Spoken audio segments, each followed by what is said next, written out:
नमस्कार दोस्तों, स्वागत है आपका इस सीरीज़ में जिसका नाम है जेनिद्रा। मैंने रखा है जेनिद्रा। और हम जो किताब पढ़ रहे हैं उसका नाम है वाई वी स्लीप। और अब हम लोग पहुंच चुके हैं चैप्टर 5 पे, जिसका नाम है changes in sleep across the life span. हमारी पूरी ज़िंदगी में, बचपन में, फिर थोड़ा सा जब बड़े हो जाते हैं तब, फिर जब जवान हो जाते हैं, फिर बूढ़े होने लगते हैं, तो इसमें हमारा स्लीप पैटर्न बदलता है। और उसमें भी जो आज हम टॉपिक शुरू करने वाले हैं, कंप्लीट नहीं कर पाएंगे। मुझे लगता है कंप्लीट हम इसको 2 या शायद 3 वीडियोस में कंप्लीट कर पाएंगे। बहुत इम्पॉर्टेंट है बिकॉज ये हम लोग खुद नहीं एक्सपीरियंस कर सकते। आज का टॉपिक है स्लीप बिफोर बर्थ। अगर हम लोग को किसी को ब्लेम करना हो ना कि हम लोग क्यों सक्सेसफुल नहीं हो पाए, क्यों हम लाइफ में स्ट्रगल कर रहे हैं, तो इस चैप्टर में आप आराम से अपने पापा मम्मी को कर दीजिएगा ब्लेम। झंझट ही खत्म। क्यों नहीं कमा पा रहे हो? क्योंकि मुझे बचपन में जब मैं माँ की पेट में था तो मम्मी ठीक से सोई नहीं। झंझट ही खत्म। तो ठीक है, अच्छी बात है, आपने ब्लेम तो कर दिया पेरेंट्स को, लेकिन आप भी पेरेंट बनने वाले हैं और आपके भी बच्चे होंगे। वो भी समझदार या बेवकूफ़ बनेंगे, सक्सेसफुल या फेल होंगे। तो आप ठीक से सो रहे हैं कि नहीं सो रहे हैं, सोच लीजिएगा। होता है क्या पेरेंट के ऊपर होता है कि अरे चैप्टर, इसका टॉपिक का ही नाम है स्लीप बिफोर बर्थ। की जो फीटस होता है, बच्चे जब पेट में होता है, गर्भ में होता है। अभी भी मैंने अल्ट्रासाउंड किया, उसमें 13 वीक्स की प्रेगनेंसी थी और पूरा जो बच्चा था बाहर निकल रहा था। ऑलमोस्ट ये लोअर यूट्राइन सेक्शन में बच्चा बाहर निकल रहा था, एकदम सर्विक्स के पास पड़ा हुआ था। कितना वीक्स था? 13 वीक्स। 13 वीक्स में बाहर आ रहा है और बच्चे का हार्ट बीट भी था, वो बचेगा नहीं। तो ये क्यों हुआ वैसे? बहुत से कारण हैं। तो sleep before birth it's a very important topic, क्योंकि ये हम खुद बच्चे को देख नहीं पाएंगे कि बच्चा कितना सोता है, कितना सोना चाहिए। बट जिन लोगों ने भी इसके ऊपर काम किया है, रिसर्च किया है, हैट्स ऑफ टू देम। तो आज एक छोटा सा इसका 2-3 वीडियो में कंप्लीट होगा। Will start through sleep or song, through speech or song, expecting parents will often thrill at their ability to elicit small kicks and movements from there in the utero child. कहते हैं जब couple, मतलब जब माँ के गर्भ में बच्चा होता है और बच्चा उसको किक मारता है तो बड़ी खुशी होती है माँ को और बाप दोनों को कि हाँ देखो बच्चा ज़िंदा है। 3 Idiot में तो उसको सीन बनाया था, वो किक मारता है पेट में, तो क्या बोलते हैं वो? All is well. बोलता है फुटबॉलर बनेगा, किक मारता है तू। Though you should never tell them this, the baby is most likely fast asleep. हमारे मैथ्यू वॉकर कहते हैं, लेकिन अगर आप पेरेंट्स को बोलेंगे कि बच्चा मूव कर रहा है तो सही पूछिए तो मूव नहीं कर रहा है, वो फास्ट अस्लीप है, वो सो रहा है, नींद में हो रहा है सब चीज़। Prior to birth a human infant will spend almost all of his time in sleep-like state, much of which resembles the REM sleep state. जब बच्चा पैदा होने से पहले माँ के गर्भ में जब होता है तो उसका ऑलमोस्ट पूरा का पूरा टाइम जगता है ही नहीं, बिल्कुल सोता ही है। और वो भी REM sleep state, उसमें कोई सपना नहीं होता। The sleeping fetus is therefore unaware of its parents' performative machination, performative machination, MACHINATIONS, parents performative machination. बेचारे बच्चे को पता भी नहीं है कि पेरेंट्स उसके बारे में जो सोच रहे हैं वो ऐसा है ही नहीं। हमको लगता है कि बच्चा अंदर सुन रहा है, सोच रहा है। कहानी है भाई महाभारत में कि अभिमन्यु ने तो पेट में ही माँ के सीख लिया था चक्रव्यूह तोड़ना, लेकिन उसके बाद उसकी माँ सो गई थी। चक्रव्यूह में घुसना पाता है। हाँ, घुसते समय तो उसने सुन लिया। वो पिताजी अर्जुन सुना रहे थे अपनी वाइफ को और वो सुन लिया, लेकिन जब बाहर निकलने का मौका था तो सो गई थी। ऐसी कहानी है।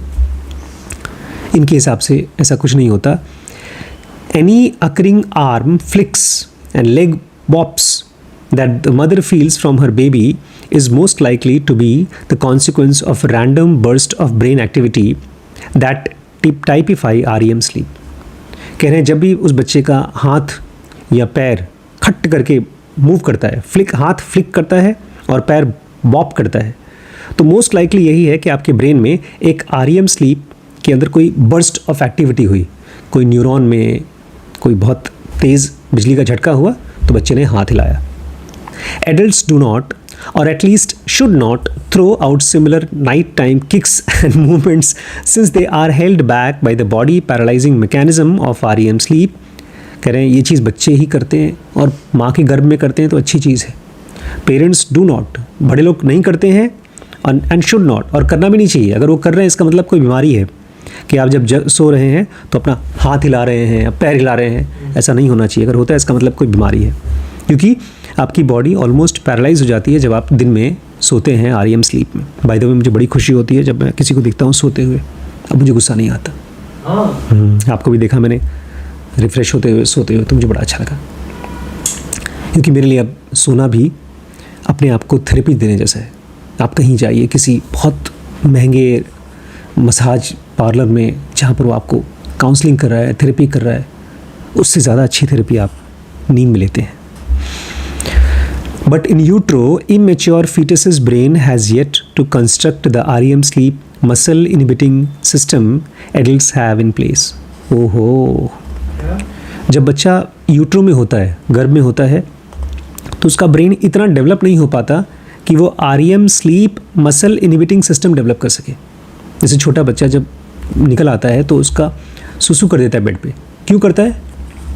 क्योंकि सुसु को कंट्रोल करने वाले जो मसल्स होते हैं वो और ब्रेन का एक एसोसिएशन डेवलप नहीं होता। ऐसे ही जब गर्भ में होता है तो एक सिस्टम है जो पैरालाइज करता है, जब आप सोते हैं तो बॉडी को पैरालाइज करता है। वो सिस्टम अभी तक बच्चे के ब्रेन में डेवलप नहीं हुआ। जब बड़ा हो जाता है, तब जब निकलता है तो डेवलप हो जाता है। बल्कि अब तो अगर रात में पानी पी के सो तो आँख खुल जाती है 3-4 बजे। हाँ, right. Other deep centers of the fetus brain have, however, already been glued in place, including those that generate sleep। कहते हैं लेकिन उससे भी पहले अदर डीप सेंटर्स, ब्रेन में कुछ डीप सेंटर्स बन चुके हैं जो बच्चे को सुलाते हैं। मतलब सोने वाला ब्रेन का पार्ट पहले डेवलप हो जाता है। इतना इंपॉर्टेंट है सोना। Indeed, by the end of second trimester of development, second trimester of development क्या होता है? मतलब एक ट्राइमेस्टर मतलब मींस 3 वीक्स नहीं, 3 months। 3 months 3 months which means 12 weeks। अच्छा, 9 महीने का बच्चा होता है तो 3 पार्ट में डिवाइड कर दीजिए, 3 महीना 3 महीना 3 महीना। तो फर्स्ट ट्राइमेस्टर मतलब 12 वीक्स, सेकंड ट्राइमेस्टर मतलब 12 से लेकर के 13 से लेकर के 14 वीक्स, 14 नहीं 24, और लास्ट ट्राइमेस्टर मतलब 24 से लेकर के 36 वीक्स। तो कह रहे हैं कि जब by the end of second trimester of development, जब 23-24 वीक्स की प्रेगनेंसी होती है, तब तक the vast majority of neural dials and switches required to produce NREM sleep have been sculpted out and wired up. कितने कैसा लिखा है यार।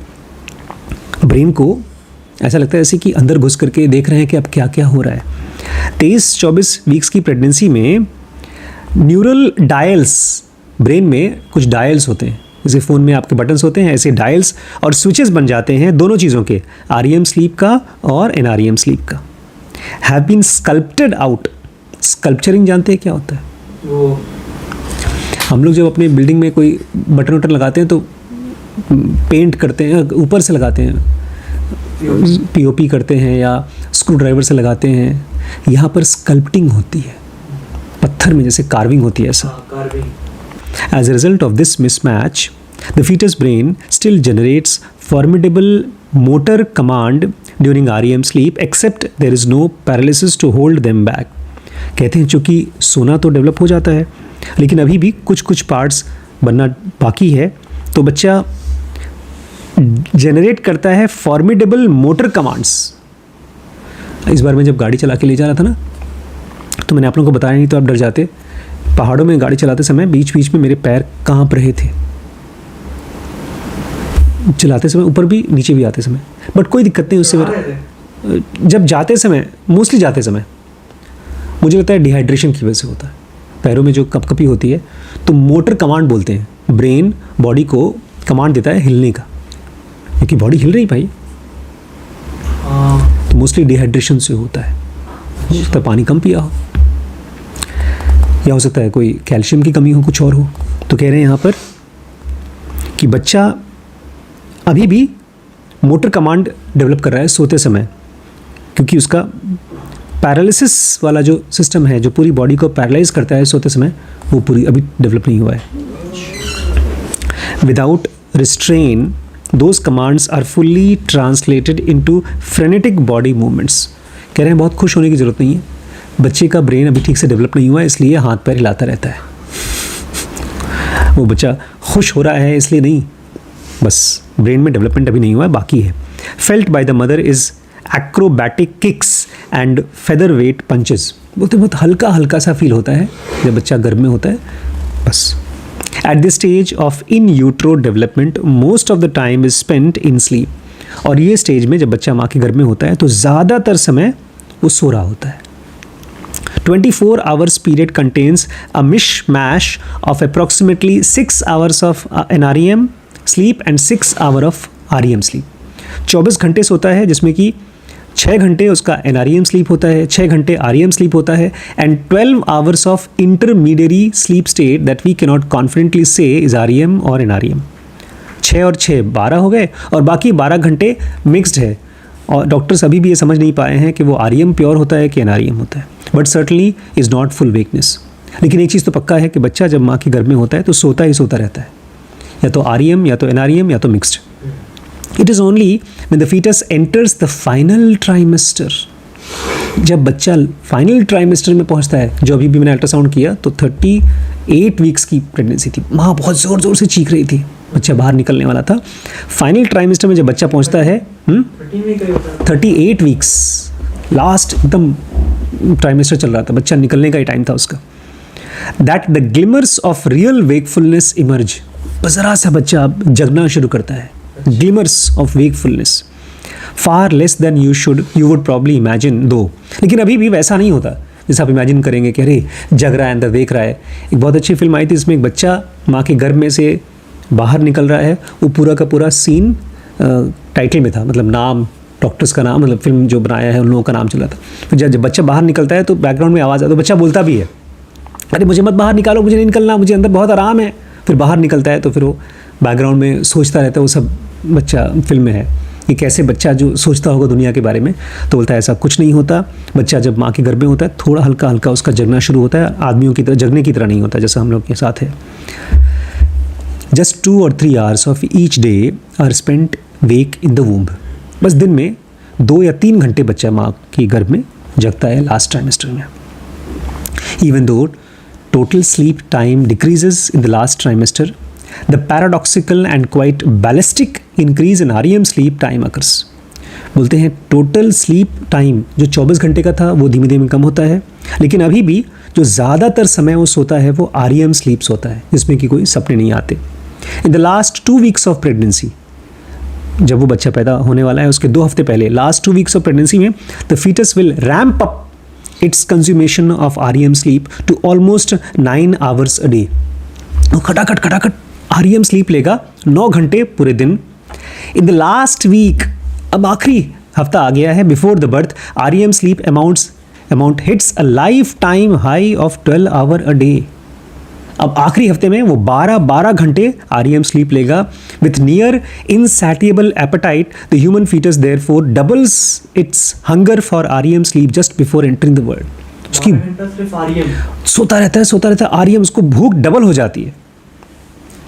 पहले 6 घंटा सोता था REM, अब उसको REM पता है REM कौन सा है? जिसमें सपना आता है, जिसमें सपने आते हैं। अब सिर्फ सपना देखना पा रहा है। अब मुझे सपना आता है, जब ना मुझे आज भी सपना आया, मैंने तो आज सपने में उसको देखा भाई, सौरभ जोशी को। और सौरभ जोशी के घर पे मैं पहुंच गया हूँ, उसके पिताजी नहीं दादाजी उसके बीमार हैं और उनकी रिपोर्ट मुझे दिखा रहे हैं।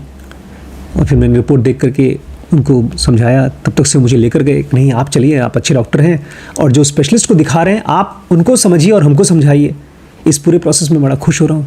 लेकिन जब मैं जगा तो मुझे क्लियरली पता है ये सब चीज़ें केवल ड्रीम थी, जिसमें मेरा ब्रेन प्रोसेस कर रहा है ब्लॉगिंग को, क्लिनिकल प्रैक्टिस को और हॉस्पिटल जो प्लान कर रहा हूँ उसको। क्योंकि चंदन हॉस्पिटल में गया था मैं सपने में। मैं सौरभ जोशी के फैमिली के साथ इन्वॉल्व था सपने में, और कर क्या रहा था, उसके रिपोर्ट्स को चेक करके दवाई को समझने की और देने की कोशिश कर रहा था। तो मेरा ब्रेन इस समय जगते समय यही 3 काम कर रहा है। हॉस्पिटल प्लान के बारे में सोच रहा है, ज़मीन खरीदना है, हॉस्पिटल बनाना है, पेशेंट्स को देखने के बारे में सोच रहा है। हम लोग आज भी इन्होंने एक पेशेंट दिखाया, कल से ये करना, हम लोग बाद में उसमें लिख भी देंगे कि डॉक्टर को दिखाना है तो ये परामर्श आप इस नंबर पे कर सकते हैं डॉक्टर, तो ये रोज़ करेंगे। और प्लस मैं व्लॉगिंग आजकल कर ही रहा हूँ। आज भी बड़ी मेहनत से सुबह से लेकर शाम तक कुछ नहीं बन पाया, लेकिन रात को फिर अभी 2 घंटे पहले थोड़ा बहुत मैंने व्लॉगिंग किया है। तो ये चीज़ मेरा ब्रेन किसी इंसान के साथ नहीं कनेक्ट कर रहा है, सौरभ जोशी के साथ या डॉक्टर अमर सिंह के साथ ना, मेरा ब्रेन प्रोसेस कर रहा है सारी की सारी इन्फॉर्मेशन को। तो ये बच्चा पैदा होने से पहले लास्ट वीक में 12-12 घंटे सोता है, क्योंकि उसको ब्रेन में वो चीज़ें चाहिए जो जिसमें ये हेल्प करेगी। There will be no other moment during the life of that individual, prenatal, early postnatal or adolescence, adulthood or old age, when they will undergo such dramatic change in REM sleep need or feast so richly on the stuff. ये बहुत बड़ी बात बोल रहे हैं, कह रहे हैं प्रीनेटल मतलब बच्चा जब पैदा नहीं होता उसके पहले, प्रीनेटल गर्भ में, पोस्टनेटल मतलब पैदा हो जाएगा उसके बाद, एडोलेसेंस मतलब 13-14 साल का 15 साल का बच्चा, एडल्टहुड मतलब 20 से 30 साल का बच्चा, या बुढ़ापा ओल्ड एज, इसमें किसी में भी इतना ज़्यादा वो REM स्लीप नहीं लेता, इतना ज़्यादा सपने वाला टाइम नहीं होता। ये लास्ट पैदा होने के जस्ट 1 हफ्ते मतलब ब्रेन को REM की सबसे ज़्यादा फीस्ट चाहिए, खुराक चाहिए। एक तरह से उसकी ब्रेन में ऑपरेशंस हो रहे हैं, वो डेवलपमेंट हो रहा है जो उसको चाहिए।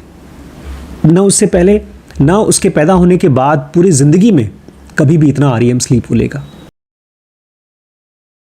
Is the fetus actually dreaming when in REM sleep? सवाल ये उठता है कि क्या जब वो REM स्लीप में होता है तो बच्चा सपना देख रहा है? Probably not in the way most of us conceptualise dreams. शायद उस तरह से नहीं जैसा हम लोग सपने के बारे में सोचते हैं, but we do know that REM sleep is vital for promoting brain maturation. लेकिन अब डॉक्टर ये कह रहे हैं कि हमको डॉक्टर्स को मालूम पड़ गया है कि REM स्लीप हमको चाहिए ब्रेन के मैच्योरेशन के लिए। मैच्योरेशन मतलब मैच्योर होने के लिए। आप सोते हैं कितना घंटे सोते हैं आप? 6 की 7?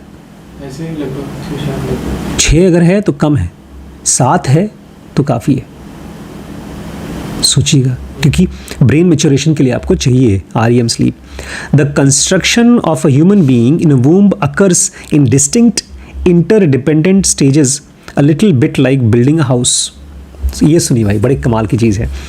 जो हमारे ब्रेन में, हमारे बॉडी के अंदर में जो बनता है, बच्चा जो बनता है, वो अलग अलग डिस्टिंक्ट कंस्ट्रक्शन इंडिपेंडेंट स्टेजेस में होता है। ये बिल्डिंग भी ऐसी बनती है हमारी, जैसे हमारी बिल्डिंग बनती है ऐसे बच्चा भी पेट में बनता है। ठीक ऐसे जैसे हाउस, बिल्डिंग हाउस होता है, घर जैसे बनाते हैं। You cannot crown a house with roof before there are supporting walls frames to rest on it. आप किसी भी बिल्डिंग में पहले छत नहीं डालते, पहले पिलर डालेंगे और दीवार डालेंगे, उसके बाद छत डालेंगे। ऐसे ही you cannot put up walls without foundation and seat on them. और आप दीवार भी जो बना रही है, दीवार है या पिलर है, वो तब तक आप नहीं डाल सकते जब तक फाउंडेशन नहीं बन गया। पहले ज़मीन में फाउंडेशन पड़ेगा। The brain like the roof of the house. तो ब्रेन हमारा कैसा है, कैसा है? छत की तरह। The brain like the roof of the house is one of the last items to be constructed during development. मैं सोच रहा था कि ब्रेन सबसे पहले डेवलप होना चाहिए, क्योंकि ब्रेन तो सबसे इंपॉर्टेंट चीज़ है। तो ब्रेन वो आइटम है ब्रेन बॉडी का जो सबसे लास्ट में डेवलप होता है।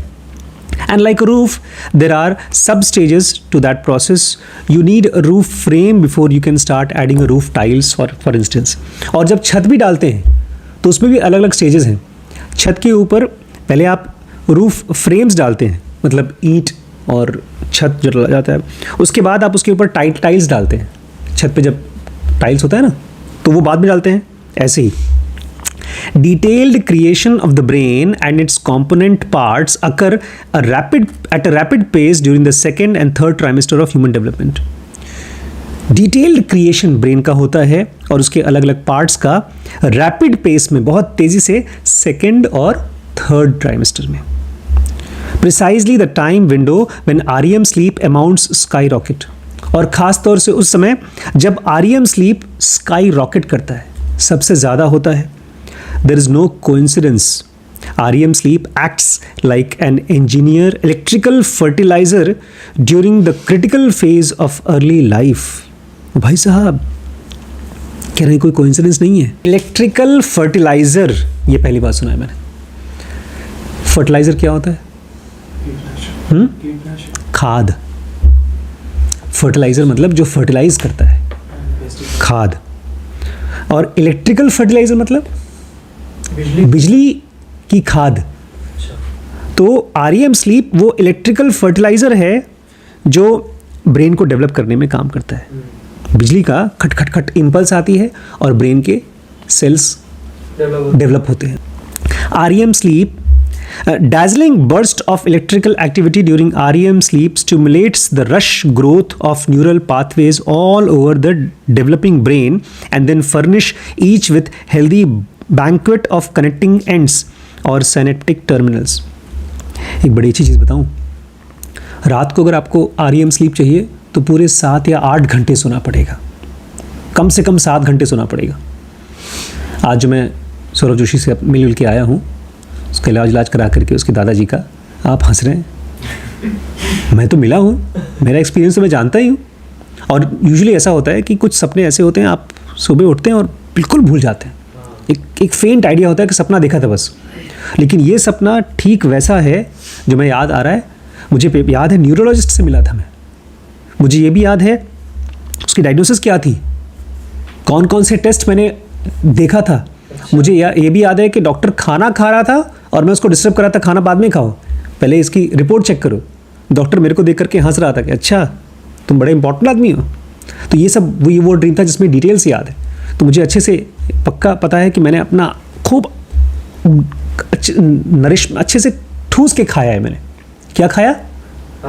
REM sleep. तो रात को अगर आपको सोना है और REM स्लीप चाहिए तो आपको चाहिए 7 या 8 घंटे की नींद। लेकिन यही चीज़ अगर दिन में करते हैं तो 1 घंटे की नींद में आपको REM स्लीप मिल जाएगा। ये भी पढ़ेंगे आगे।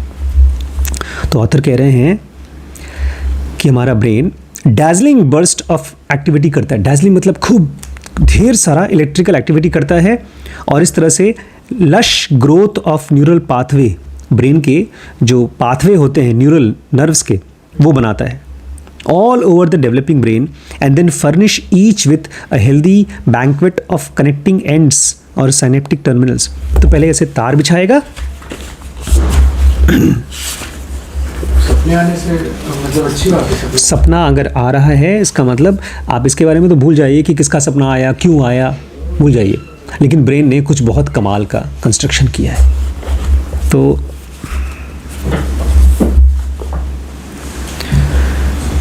And then furnish each with a healthy banquet of connecting. हाँ, तो मैं कह रहा था पहले तार बिछाया जाता है बिल्डिंग्स में, सब तार बिछ जाता है और शुरू में जब आप तार बिछा लेते हैं तो ये सब स्विच नहीं लगता, तार लटका रहता है। बाद में स्विच लगाए जाते हैं। ऐसे ही कह रहे हैं, पहले न्यूरल पाथवेज बिछाए जाते हैं, उसके बाद healthy banquet of connecting ends, उसके बाद तारों को जो जोड़ा जाता है कनेक्टिंग एंड्स लगाया जाता है। इसको बोलते हैं, बहुत इंपॉर्टेंट चीज़ है, साइनेप्टिक टर्मिनल्स। दो जो न्यूरॉन्स होते हैं वैसे चिपके नहीं होते, थोड़ा सा गैप होता है और इस न्यूरॉन में से कुछ केमिकल्स निकलते हैं और यहाँ तक पहुँचते हैं। इस तरह से इंफॉर्मेशन पहुँचती है, हमेशा गैप होता है। दो न्यूरॉन्स मतलब ब्रेन का जो सेल होता है, बॉडी में जो भी ऑर्गन है, चाहे आँख, चाहे लिवर, चाहे मसल, या कोई भी चीज़, हार्ट, कुछ भी हो, वो सब बेसिक जिस चीज़ से बनी है उसको बोलते हैं सेल। क्या बोलते हैं? सेल। और अलग अलग ऑर्गन्स के अलग अलग शेप के सेल होते हैं। लीवर के सेल को बोलते हैं, ओ भाई साहब, लीवर के सेल को क्या बोलते हैं? हिपैटोसाइट, क्योंकि वो लीवर का काम अलग ही करता है। ऐसे हार्ट के सेल को अलग नाम से बोलते हैं। तो ब्रेन के सेल को बोलते हैं न्यूरॉन। और जो ब्रेन के दो सेल्स कनेक्ट करते हैं एक जगह पर, उस खाली जगह को बोलते हैं साइनेप्स, या तो साइनेप्टिक एंड। ये लास्ट में बनता है।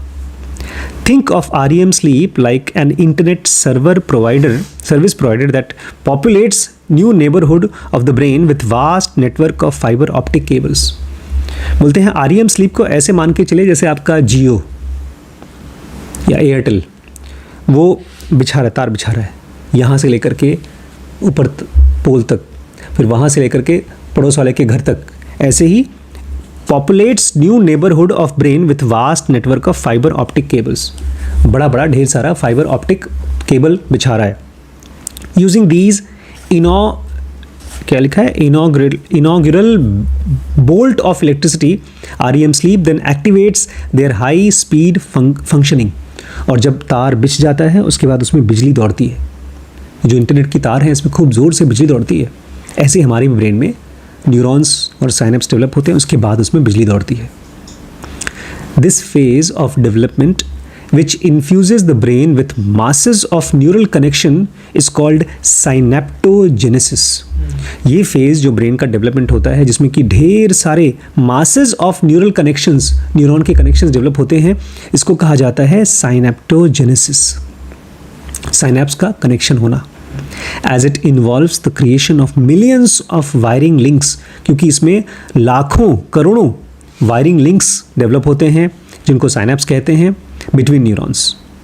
बाय द वे बच्चे को तो मिलियंस होते हैं. हम जब दिन में किसी से लड़ते हैं तो हमारे टूटता है वो. जब किसी से हर्ट होते हैं, लड़ाई करते हैं तो ब्रेन के न्यूरॉन्स पे असर पड़ता है. हाँ, तभी तो जिनको बहुत लड़ाई होती है उनका ब्रेन कायदे से डेवलप नहीं हो पाता.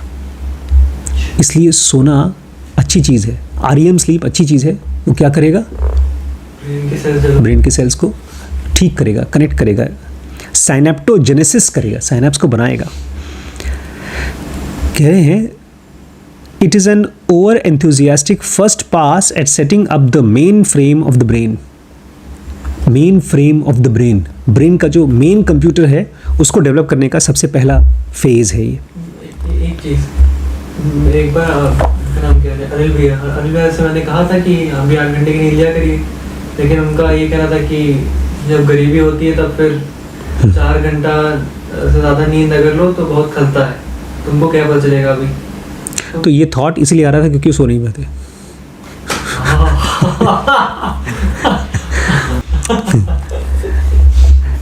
कह रहे हैं there is a great deal of redundancy offering many possible circuit configurations to emerge within the infant's brain once it is born. हमारे ब्रेन में बहुत ढेर सारा रिडंडेंसी है. देखिए हमारा एक प्लॉट बहुत ही ख़राब प्लॉट है क्योंकि वहाँ पर रोड की रिडंडेंसी नहीं है. मतलब वहाँ तक जैसे हमारा ये जो घर है इसमें अगर आपको आना है तो आप यहाँ से आ सकते हो, मेन रोड से एक रास्ता है, उधर से आ सकते हो 2 रास्ता, पीछे नहर से भी आ सकते हो 3 रास्ते हैं. तो 3 रास्ते एक जगह पर आने के. ऐसे ही ब्रेन में कोई भी एक न्यूरॉन को एक्टिवेट कुछ करना है, काम करना है, तो यहाँ से भी कनेक्टेड है, यहाँ से भी कनेक्टेड है, यहाँ से भी कनेक्टेड है, वहाँ से भी कनेक्टेड है. इसको बोलते हैं रिडंडेंसी. आज कोई फिल्म अगर आप देखते हैं यूट्यूब पे, नेटफ्लिक्स पे, तो उसमें ढेर सारे रिडंडेंसी है. मतलब अगर उसका इंडिया का सर्वर बंद हो गया तो यूएस के सर्वर से चल जाएगा. अगर दिल्ली का सर्वर काम नहीं कर रहा है तो गुड़गांव के सर्वर से काम कर जाएगा. ऐसे ढेर सारे अलग अलग बैकअप रखे, बैकअप रखे. ऐसे ही हमारे ब्रेन में ग्रेट डील ऑफ रिडंडेंसी है, offering many possible circuit configuration to emerge within the infant's brain once born. इसके ज़रिए बच्चे को ढेर सारा पॉसिबल सर्किट मिल पाता है ब्रेन में. From the perspective of the internet service provider analogy, all homes across all neighborhoods throughout all territories of the brain have been gifted with high degree of connectivity and bandwidth in this first phase of life. तो अगर आप internet service provider जियो वगैरह को example के तरीके से देखें तो आप देखेंगे कि हर एक घर को, all homes in all neighbourhood, हमारे यहाँ जैसे जियो का कनेक्शन तो यहाँ लगा है क्योंकि हम उसको अफोर्ड कर सकते हैं. कुछ दिन पहले वो कह रहा था BSNL वाला अभी तक काम नहीं कर रहा है. बोला था कि आपके हम हाई स्पीड लगा देंगे 30-40 हज़ार का और बहुत तेज आएगा. लेकिन ब्रेन में सब जगहों पे, ऑल होम्स, ऑल नेबरहुड्स, सभी मोहल्ले में, सभी टेरिटरीज़ में, जितना भी शहर है सब जगहों पर ब्रेन में गिफ्टेड है high degree of connectivity of bandwidth, उसमें बैंडविथ दे दी गई है, जैसे हर घर में फ्री में इंटरनेट दे दिया जाए, ऐसा कुछ ब्रेन में है। उसमें ऐसा नहीं कि अच्छा ये ज़्यादा काम करेगा तो यहाँ तार दो, यहाँ तार मत दो। फर्स्ट फेज जब ब्रेन का बनता है तब charge with such Herculean task of neuro architecture, establishing the neural highway and side street that will engender thoughts, memories, feelings, decisions and actions. जब इस तरह से आपका ब्रेन में हरक्यूलियन टास्क होता है, हरक्यूलियन मतलब समझते हैं, हरक्यूलियस एक आदमी था, बहुत ताकतवर आदमी था, वो बड़े बड़े काम कर लेता था, जैसे हमारे यहाँ भीम थे, 100 हाथियों की ताकत थी। जब आप इतना बड़ा काम ब्रेन कर देता है, न्यूरल आर्किटेक्चर डेवलप करने का पूरा का पूरा एक देश बनाता है ब्रेन में, जब बन जाता है उसके बाद एक तरह से आपके ब्रेन में हाईवे बन गए हैं, साइड स्ट्रीट बन गई है, रोड बन गई है, और इसी की वजह से आप कर पाते हैं विचार। जैसे आप मुझसे सवाल पूछ रहे हैं, है ना, और आपने पूछा कि अगर मेरी गर्लफ्रेंड लिपस्टिक लगाती है तो क्यों लगा रही है, या आप विचार कर रहे हैं, आप कर पाते हैं मेमोरीज, अपने पुराने विचारों में जा सकते हैं, पुरानी याद में। आपके अंदर डेवलप होता है फीलिंग्स, और आपके अंदर में डेवलप होता है डिसीजंस, और फाइनली आपके अंदर डेवलप होता है एक्शन। तो अगर मैं ठीक से सोता हूँ आपसे ज़्यादा, और मेरी बीवी लिपस्टिक लगाती है, कहीं जाती है, और जब मुझे पता चलता है, मैं कहूँगा यार तुम मुझे बार बार अपने अफेयर में क्यों फंसाना चाहती हो, एक ही बार में मैं फ्लैट हो गया हूँ, कितनी खूबसूरत लग रही हो तुम। मेरे साथ रहो तो लगाओ, मतलब बाहर अकेले जा रही हो। आपका ब्रेन अभी तक ठीक से न्यूरॉन्स डेवलप नहीं कर पाया है। आपने कंडीशन लगा दिया, एक ऐसा शब्द बोला कि सामने वाला आपको पॉजिटिव फीलिंग नहीं दे पाएगा। एक बड़ा सिंपल रूल है, बताऊं, अगर कोई आदमी कुछ कर रहा है ना, उसकी तारीफ करो। ये बेसिक रूल है। अभी यही किया आपने। मैंने इनके साथ बात की और इन्होंने एक बुक का ऑलमोस्ट 95 पेजेस पढ़ लिया।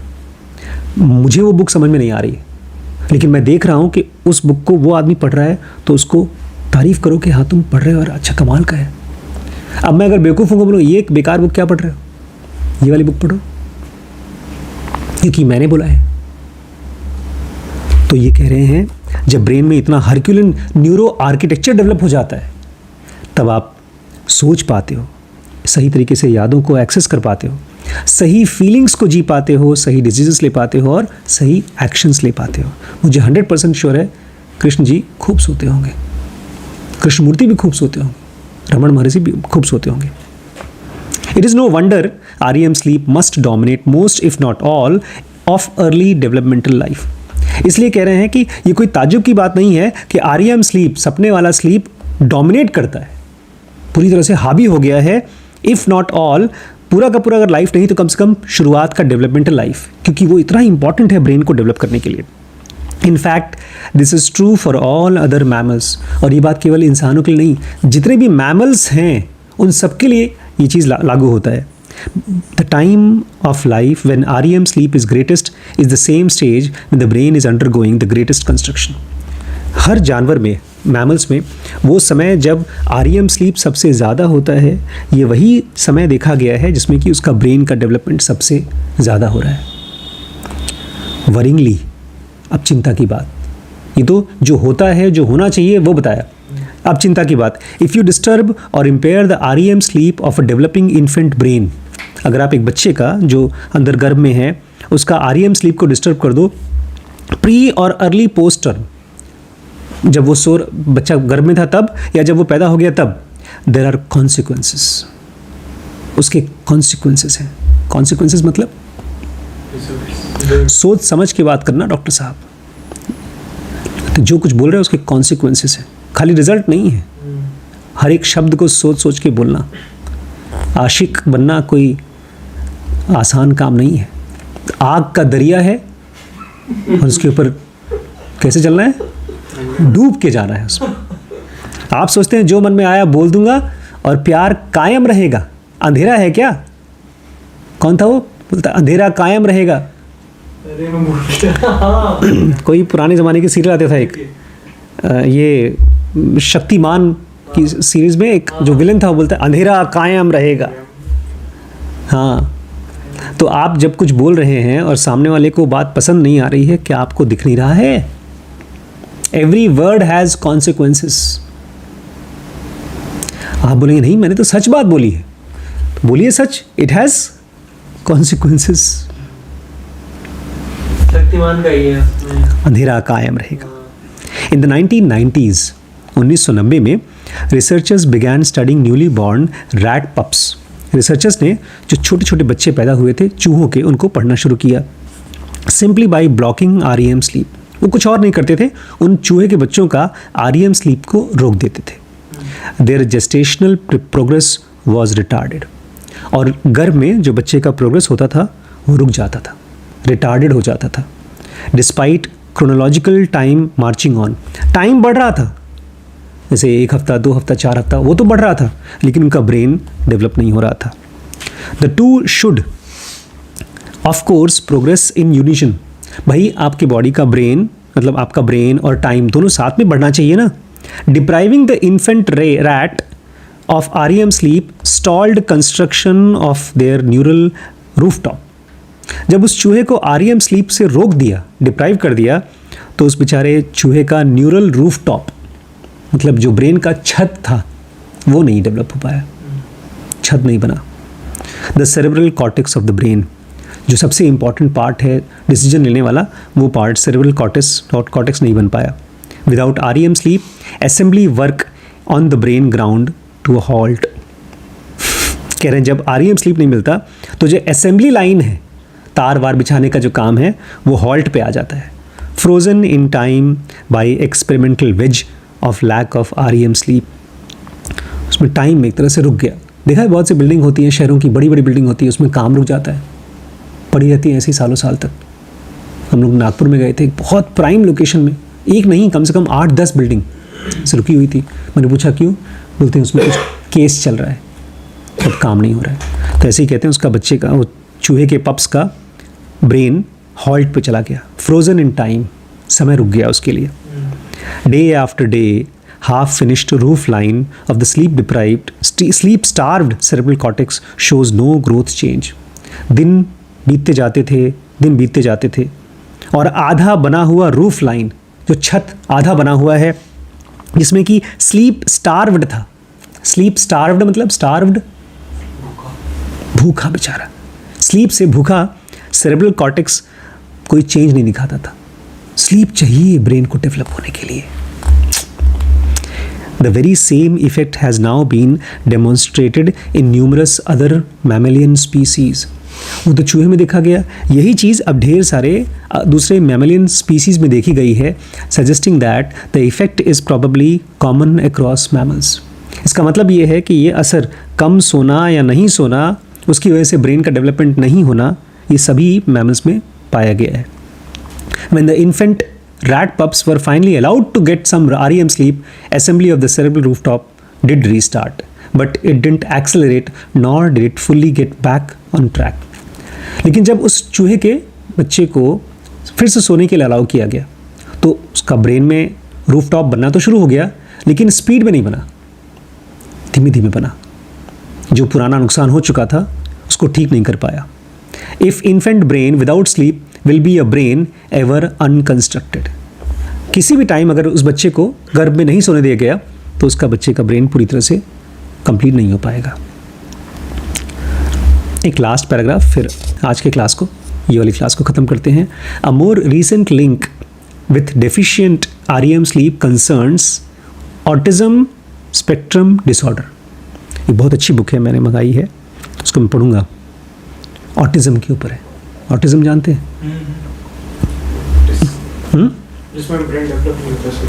इसमें ब्रेन डेवलप नहीं होता, लेकिन उससे होता क्या है, हाथ पैर नहीं काम करते हैं, बोलने में दिक्कत होती है। हाथ पैर काम करते हैं, ऑटिस्टिक बच्चे, हाँ वो इंटरेक्ट नहीं कर पाता कायदे से सोसाइटी के लोगों के साथ। आजकल बहुत बच्चे आ रहे हैं। मैं 10, आप लोग तो उस जनरेशन में है नहीं, आप लोग बहुत किस्मत वाले बच्चे हैं, क्योंकि आपके पेरेंट्स रात भर जगते नहीं थे मोबाइल चला के।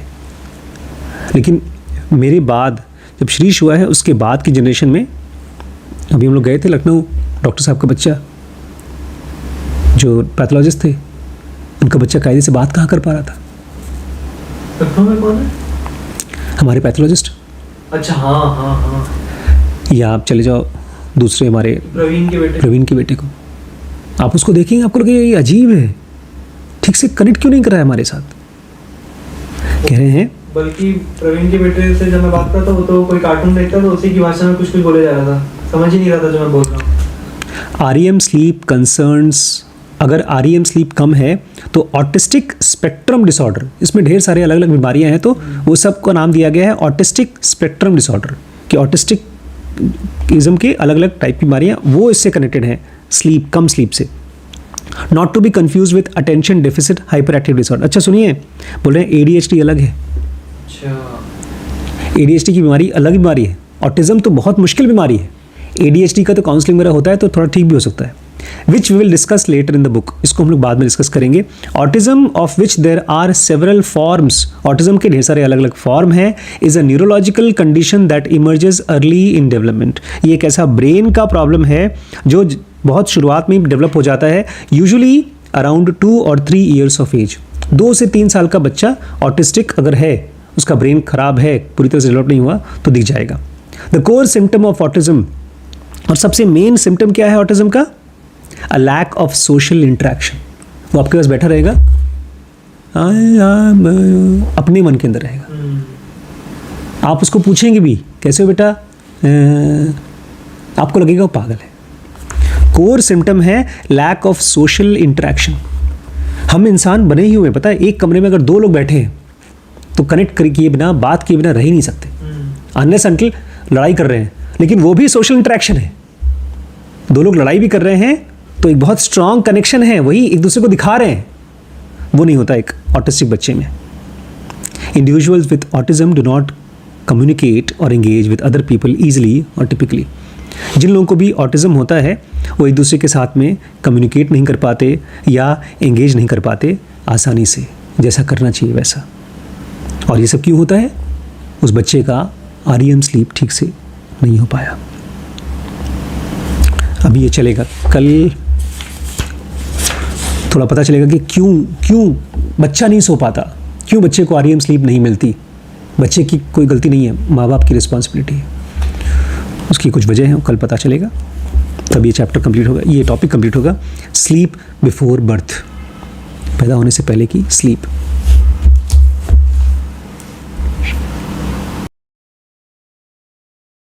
Our current understanding of what causes autism is incomplete.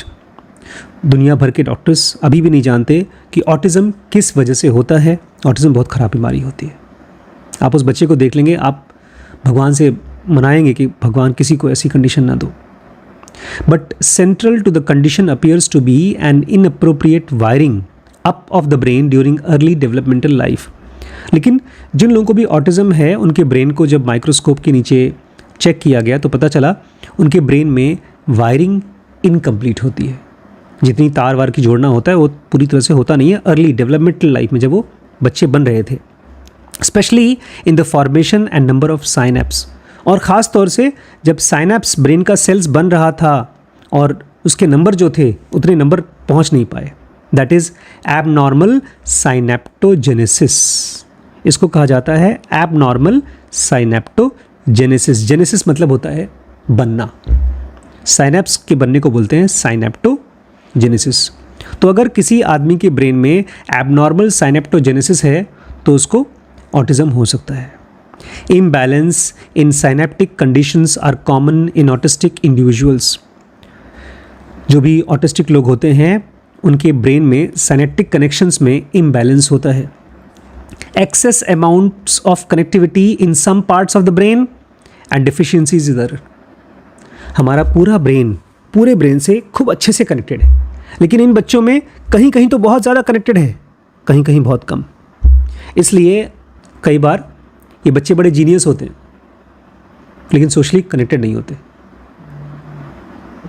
Good doctor series में कि वो बीमारी को तो आम आदमी से ज़्यादा पहचान लेता है लेकिन लोगों से कनेक्ट नहीं कर पाता, बात ही नहीं कर पाता, डरता बहुत है। तो कहीं कहीं बहुत ज़्यादा साइनैप्स होते हैं, कहीं कहीं कम। Realising this, scientists have begun to examine whether sleep of individuals with autism is atypical. इस चीज़ को एहसास करते हुए साइंटिस्ट्स ने ये देखना शुरू कर दिया है, क्या ये जो ऑटिज़म वाले लोग होते हैं वो सही तरीके से या गलत तरीके से सोते हैं क्या। Infant and young children who show science of autism और who are diagnosed with autism do not have normal sleep pattern or amount। ये देखा गया है कि जिन बच्चों को ऑटिज्म होता है, इन्फेंट्स जो बहुत छोटे होते हैं या जो थोड़े बड़े बच्चे होते हैं, उनको जिसको ऑटिज्म होता है उनका स्लीप पैटर्न और उनका अमाउंट दोनों नॉर्मल नहीं होता। पैटर्न और अमाउंट दोनों बताइए कितना होता है एक नॉर्मल आदमी का। पैटर्न और अमाउंट, स्लीप पैटर्न किसको बोलते हैं? स्लीप पैटर्न मतलब डेली कितने कितने घंटे की नींद ले रहा है। 12 बजे अगर वो तो अमाउंट हो गया। हाँ? वो तो अमाउंट हो गया। अमाउंट हो गया। स्लीप पैटर्न है बाईफेजिक, मतलब इस टाइम पे नींद आ रही है। 2 बार सोता है। नॉर्मल ह्यूमन ब्रेन को 2 बार नींद चाहिए होती। हाँ, एक बार रात को 7 साढ़े 7 घंटे की और दूसरा दिन में कम से कम 40 मिनट्स के ऊपर। ये बाईफेजिक नींद है। तो ये बच्चे वैसा नहीं सोते जिनको ऑटिज्म होता है, नींद ही नहीं आती उनको उतना। The circadian rhythms of autistic children are also weaker than the non-autistic counterparts, showing a flatter profile of melatonin across 24 hours rather than a powerful rise in concentration at night and rapid fall throughout the day। इन बेचारों के साथ बड़ी किस्मत ख़राब होती है। Normal आदमी में मेलेटोनिन रात को बढ़ जाता है तो आपको नींद आती है, इनके पास फ्लैट रहता है, रात को भी नींद नहीं आती, जगते रहते हैं, खेलते कूदते रहते हैं, परेशान रहेंगे। बच्चों में जिनको ऑटिज्म है, कह रहे हैं फ्लैट होता है प्रोफाइल मेलेटोनिन का, flatter profile. Biologically it is as if the day and the night are far less light and dark respectively for autistic individuals. देखा जाए बायोलॉजिकली हमारे और आपके लिए तो रात हो गई यार, अब बिस्तर पे गिरने का टाइम आ गया, इनके लिए तो अभी भी दिन है, उतनी रात नहीं हुई। और दिन में जब बहुत धूप हो गया, लोगों को सोना चाहिए, तो धूप नहीं है, उनके लिए हमेशा लगता है दिन ही दिन है, खेलने कूदने का समय है। As a consequence there is a weaker signal for when the stable wake and sleep, deep solid sleep should take place. इसलिए इनको कब सोना चाहिए और कब उठना चाहिए इसका ब्रेन को सिग्नल नहीं मिलता है या कमज़ोर सिग्नल मिलता है। Additionally and perhaps related, the total amount of sleep and autism autistic children can generate is less than that of the non autistic children. और इसीलिए वो लोग बाकियों से, नॉर्मल बच्चों से कम सोते हैं। मोस्ट नोटेबल हाउएवर, लेकिन सबसे खास बात is the significant of shortage of REM sleep. सबसे खास बात यह है इन बच्चों में REM स्लीप बहुत कम होता है। Autistic individuals show a 30 to 50% deficit in amount of REM sleep they obtain। इन बच्चों में नॉर्मल आदमियों से 30 से 50% कम REM स्लीप होता है। REM स्लीप कौन सा होता है? जिसमें सपने आते हैं। Relative to children without autism, उनसे जब कंपेयर किया गया जिनको ऑटिज्म है। Considering the role of REM sleep in establishing the balanced mass synaptic connection within the developing brain, there is now keen interest in discovering whether or not REM sleep deficiency is contributing factor to autism। अभी तक लोग मानते थे कि यार ये बच्चे जिनको ऑटिज्म है वो कम सोते हैं। अब थोड़ा सा उल्टा करके भी लोग देखने की कोशिश कर रहे हैं, कहीं ऐसा तो नहीं ये लोग कम सोते हैं इसलिए इनको ऑटिज्म है। कि किसी तरह से अगर उनको सोने के लिए ठीक कर दिया जाए तो क्या पता ब्रेन के साइनेप्स डेवलप हो जाए। Existing evidence in human is simply correlational, however। लेकिन फिलहाल जो भी एविडेंस है वो खाली कोरिलेशनल है, कॉज रिलेशन नहीं है। ये नहीं बता सकते कि इसकी वजह से वो हुआ, ये खाली साथ में देखा जाता है। Just because autism and REM sleep abnormalities go hand in hand does not mean that one causes the other। अब दोनों चीज़ें साथ साथ देखी जाती हैं, ऑटिज्म और कम REM स्लीप दोनों साथ साथ देखी जाती है। इसका मतलब ये नहीं है, अभी हम पक्के से नहीं बोल सकते कि इसकी वजह से वो होता है कि उसकी वजह से ये होता है। Nor does this association tell you the direction of causality even if it does exist. और मान लीजिए ऐसा है भी, स्लीप की कमी की वजह से ऑटिज्म है या ऑटिज्म की वजह से ऑटिज्म की वजह से स्लीप की कमी है, तो ये हम बता नहीं सकते। अगर ये दोनों एक दूसरे की वजह से है भी तो भी अभी तक डॉक्टर्स को क्लियर जानकारी नहीं है। Is deficient REM sleep causing autism, or it is the other way around? It is curious to note, however, that selectively depriving an infant rat of REM sleep leads to aberrant pattern of neural connectivity or synaptogenesis in the brain. इंसानों के बारे में पता नहीं, लेकिन चूहों के साथ देखा गया है जब उनको REM स्लीप कम दिया तो उनका साइनेप्टोजेनेसिस कम हो जाता है, वो लोग दिमाग डेवलप नहीं कर पाते.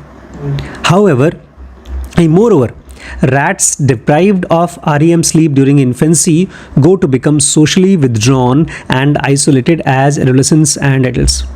चूहे भी आपस में मिलते जुलते हैं, बातचीत करते हैं, मतलब अपनी भाषा में बात करते हैं, लेकिन जिन चूहे के बच्चों को बचपन में क्या किया, REM स्लीप नहीं दिया, तो वो लोग सोसाइटी से अलग हो जाते हैं, वो भी ऑटिस्टिक टाइप के फीचर्स दिखाते हैं. देखिए ये साइंटिस्ट की तरह बात करते हैं.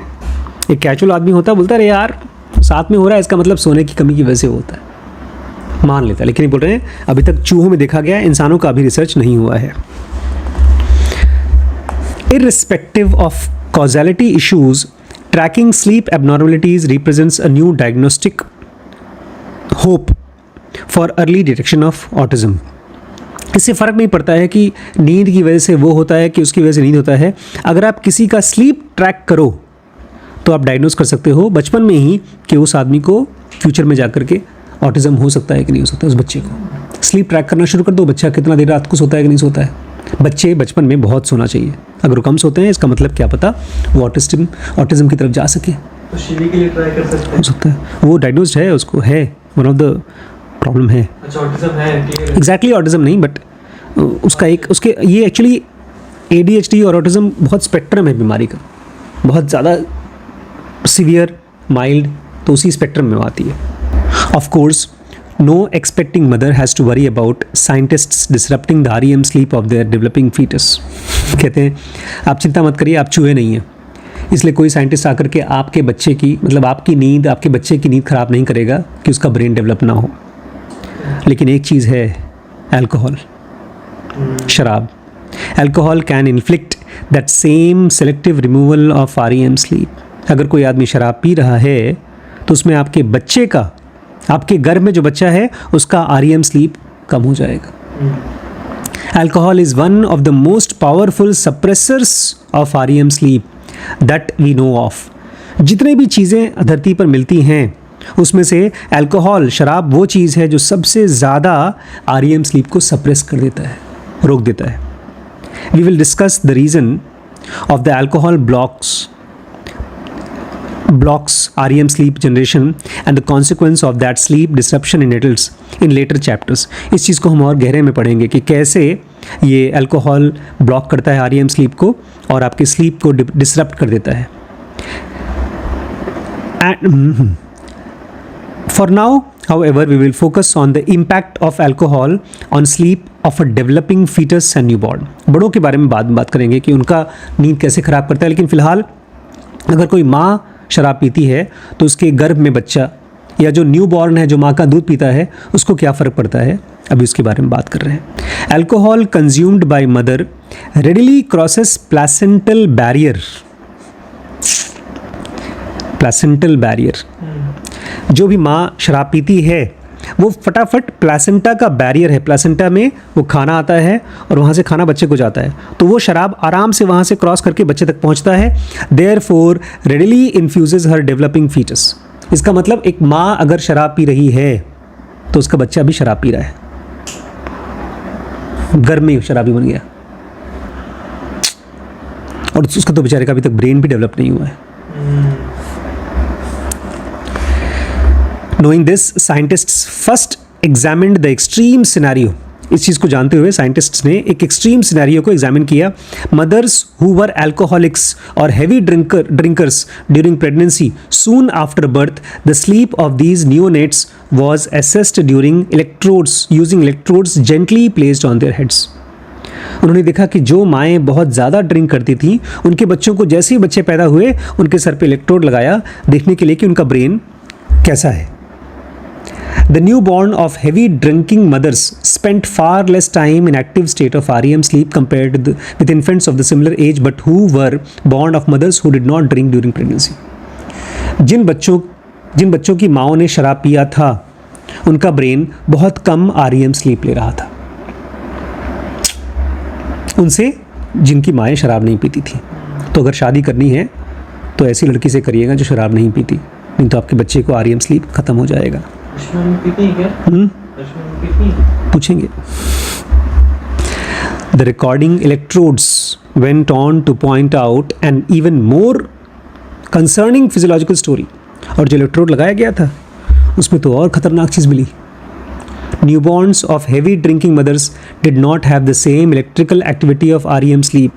जो नए बच्चे थे, जो माँओं के शराब पीने के बच्चों की माएँ, जो शराब पीने वाली माँओं के बच्चे, उनके ब्रेन में REM स्लीप की जो इलेक्ट्रिकल क्वालिटी वैसी नहीं थी। You will remember in chapter 3 that REM sleep is exemplified by delightfully chaotic और desynchronized brain waves. आपको शायद याद होगा कि जब REM स्लीप होता है तो ब्रेन में ऐसा टक टक टक टक लाइन चलती है, ऐसी कड़ कड़ कड़ कड़ कड़। यही जगते हुए भी लाइन चलती है। यही जगते हुए भी लाइन चलती है। हाँ, सेम जब आप जगते हैं तब भी चलती है।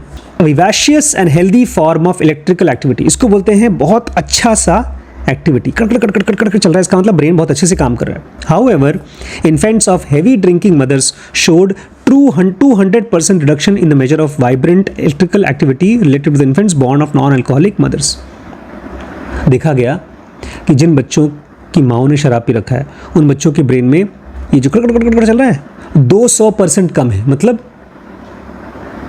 देखने में क्या लगेगा, आराम से सो रहा है, लेकिन जो REM स्लीप करना चाहिए वो नहीं कर रहा है।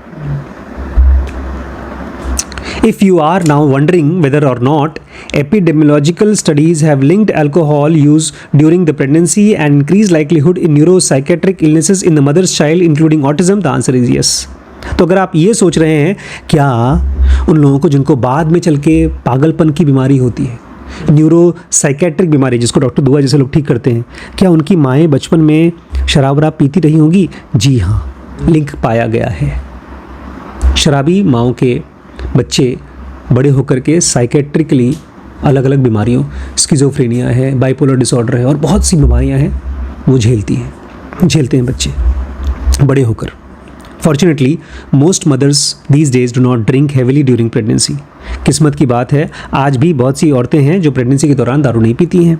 But what about more common situation of an expectant mom having an occasional glass of two of wine during pregnancy? तो ठीक है, नहीं पीती, लेकिन कभी कभी औरतें बोलती हैं एक आध ग्लास तो चलता है, कभी कभार पी लिया। उसके बारे में क्या? Using non invasive tracking of heart rate, उसमें भी कुछ ऐसे मशीनें लगाई गई जिससे बच्चे को और माँ को नुकसान न पहुँचे और हार्ट रेट ट्रैक किया गया बच्चे का। Together with ultrasound measurement of the body, I and breathing movement, plus ultrasound से उस बच्चे का बॉडी, आई और ब्रीदिंग की मूवमेंट चेक की गई। We now are able to determine the basic stage of NREM sleep of the fetus when it is in the womb. अब हम लोग बच्चे को देख सकते हैं जब माँ के गर्भ में होता है वो REM में है कि NREM में है।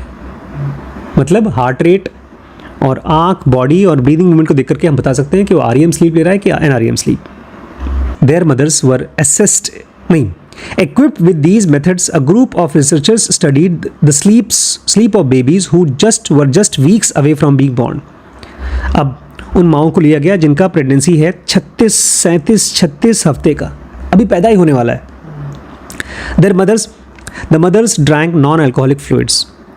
उसमें से कुछ माँओं को one of those days, एक दिन वो non-alcoholic fluid पीती थी, कोल्ड ड्रिंक पी लिया। Other day they drank approximately 2 glasses of wine. Absolute amount was controlled on the basis of their body weight. बहुत ज़्यादा नहीं पिलाया, बोलते ना एक आध ग्लास तो चलता है, 2 ग्लास पिलाया बस, एब्सोल्यूट कंट्रोल्ड, एकदम नाप करके पिलाया, न उससे कम न ज़्यादा। Alcohol significantly reduced the amount of time that the unborn babies spent in REM sleep relative to the non-alcoholic condition. उसी औरत में जब उन्होंने शराब नहीं पिया तब REM स्लीप बच्चे को अच्छा मिल रहा था और जब शराब पिया तो REM स्लीप कम हो गया। Alcohol also dampened the intensity of REM sleep experienced by fetus, defined by standard measures of how many darting rapid eye movements adorn the sleep cycle. Sleep, REM sleep cycle. उस picture में, कौन सी picture थी, matrix में बहुत अच्छे से दिखाया कि जब वो लोग मैट्रिक्स में जाते हैं, एक मशीन के ज़रिए ऐसे डाल दिया जाता है, तो वो लोग जाते हैं मैट्रिक्स में, सपने की दुनिया में। पता है कैसे दिखाते हो, जा रहे हैं ऐसे आँख खिलाते हैं, आँख खिल रही है, इसका मतलब चले गए मैट्रिक्स में। जब हम लोग सपना देखते हैं असली में, तब भी ऐसे आँख खिलती रहती है। और जब हम लोग अपने मैट्रिक्स में जाते हैं, मॉलिक्यूलर वर्ल्ड में, तब भी हम, तब ऐसे सपना चलता रहता है। तो कह रहे हैं ये भी डैम्प हो जाता है। जब आप शराब पीते हैं तो ये जो REM स्लीप है बहुत डैम्प हो जाती है, मतलब बहुत दब जाती है। Further more these unborn infants suffer a mark depression. और जब ये बच्चे पैदा होते हैं, इनको बहुत ज़्यादा डिप्रेशन होता है। In breathing, depression in breathing patterns during REM sleep. जब सांस ले रहे होते हैं तब भी ठीक से सांस नहीं ले पाते हैं, सांस कम हो जाता है। With breath rates dropping from normal 381 per hour during the natural sleep to just 4 per hour the foetus was awash with alcohol. बाप रे, नॉर्मल बच्चा 1 घंटे में 381 बार सांस लेता है। कितनी बार? 381 बार। और जिन माओं के बच्चे शराब, जिन माओं ने शराब पी रखी है, उनके बच्चे कितनी बार सांस लेते हैं 1 घंटे में? गेस करिए। 400 बार। 4 बार। जो नॉर्मली 381 बार, 381 टाइम सांस लेना चाहिए, खाली 4 बार लेते हैं शराब पीने के बाद। मेडिटेशन कर रहे हैं वो तो। वो बड़े योगी बन गए अंदर कर्म में।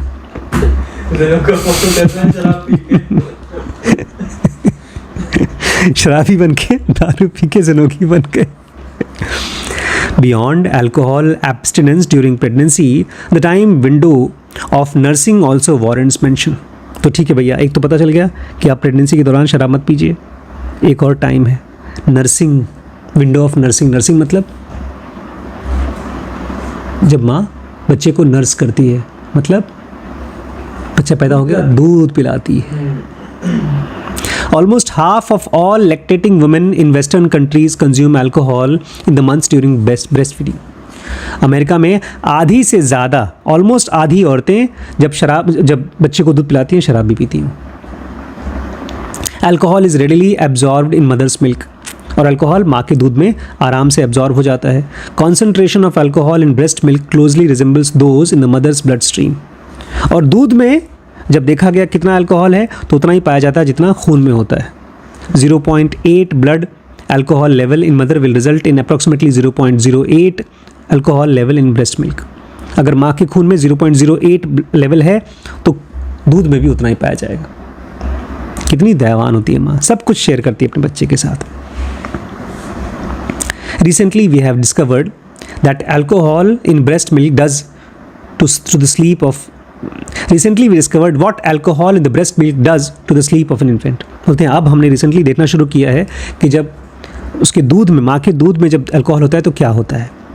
Newborn will normally transition straight into REM sleep after feeding. जैसे माँ उसको दूध पिलाएगी तो बच्चा तुरंत चला जाएगा REM स्लीप में। Many mothers already know this almost as soon as sucking stops and sometimes even before, the infant's eyelid will close and underneath eyes will begin darting left right, indicating their baby is now being nourished by REM sleep। अभी शराब की बात नहीं हो रही है। जैसे बच्चा माँ का दूध पीता है, वो पी रहा है, तब तक से अचानक से पीना बंद कर देगा।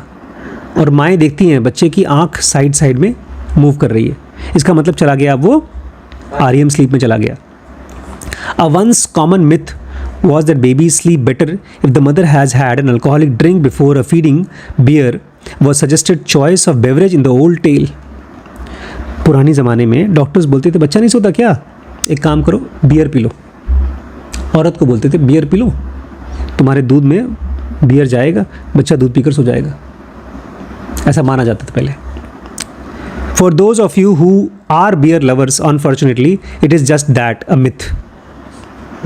अगर आपको बियर पसंद है तो जान लीजिए ऐसा कुछ होता नहीं है, बच्चे को उससे कोई फ़ायदा नहीं होता। लोग कहते थे अच्छा है, बच्चे की नींद के लिए अच्छा है। कहते हैं सोएगा बच्चा सोएगा तो अच्छा होता है, ऐसे उससे कोई फ़ायदा नहीं होता.